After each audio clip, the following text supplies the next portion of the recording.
Talk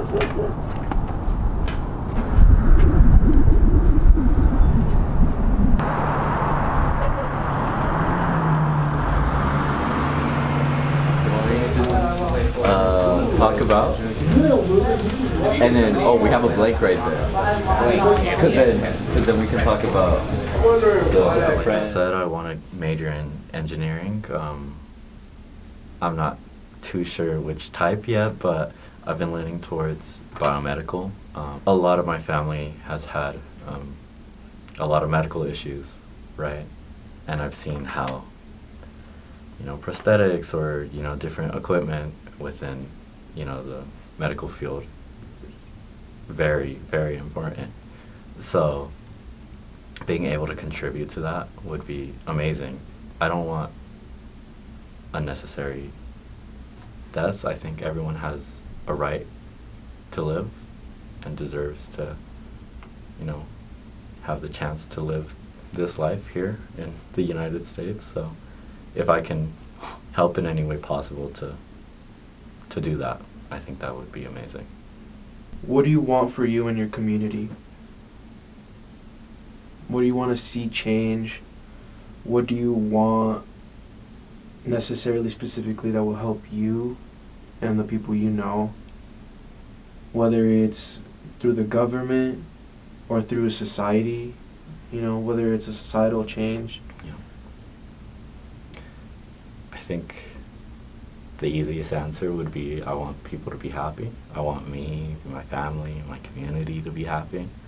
And that's easy to say just like in general, right? But it's a little harder to pinpoint what would do that. But I think the biggest thing would be for people to be more forgiving. For people to see the mistakes that others have made, to see the flaws in others, and to recognize those, and to forgive those, and to accept those. If we're able to, take a moment before the anger or before the ridicule, and say, hey, I'm just as flawed as anyone else.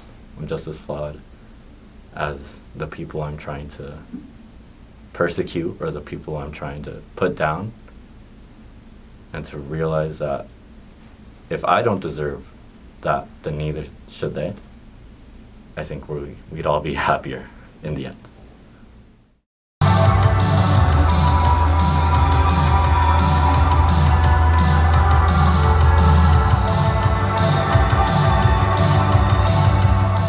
My name is Oscar Guevara, and I was raised in the United States, but I was born in Guadalajara, Mexico. I've lived my entire life in the United States, in three different states, to be exact. California, spent most of my childhood in Nevada, North Las Vegas, and pretty much all my teens in Colorado. So what were some challenges you faced here, as an immigrant, and also as a person of color? Did you experience any racism, or just, feeling different? So as an immigrant, I kind of, well, obviously there's like a lot of opportunities that are not present when you're an immigrant, and growing up I didn't really have the concept of what that meant until I pretty much like towards the end of high school, when I realized that I have to pay out of pocket to go to college because my parents are immigrants, and they at the time they weren't like privy to like the whole tax thing, and so I couldn't like apply for like financial aid. So I didn't get to go to college for that unless I was going to pay out of pocket, which we didn't have the money to do.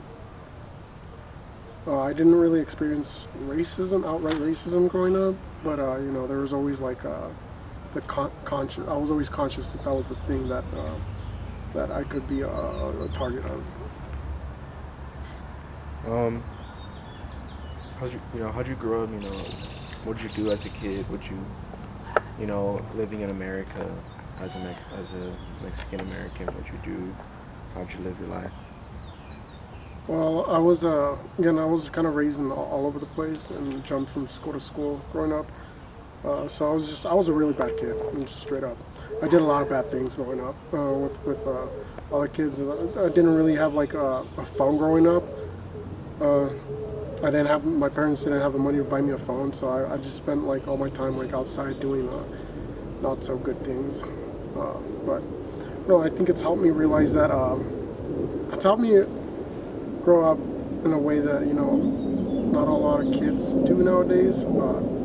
The sense of like having all that technology at your disposal at first. So I think it helped me realize that I had a good childhood overall. We used to egg houses all the time. I mean, Yeah, we used to throw rocks at windows, not like big rocks, not like little pebbles, just to rattle some cages. What else did we do? We used to go around changing people's like license plates. That was crazy. like switching them? Yeah, over in like Fremont, like in the parking lots of Fremont Street in Vegas. Yeah, we used to switch up their license plates because we were dicks.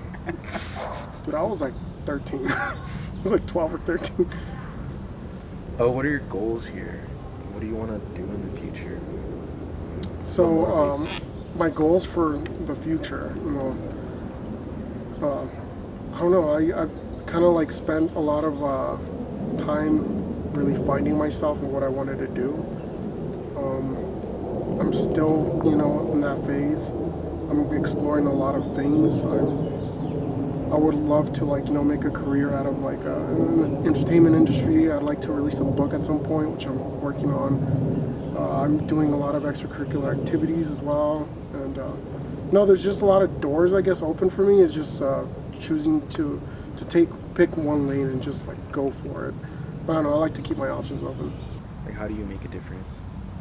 So I feel like making a difference. I feel like that word's very vague in a way.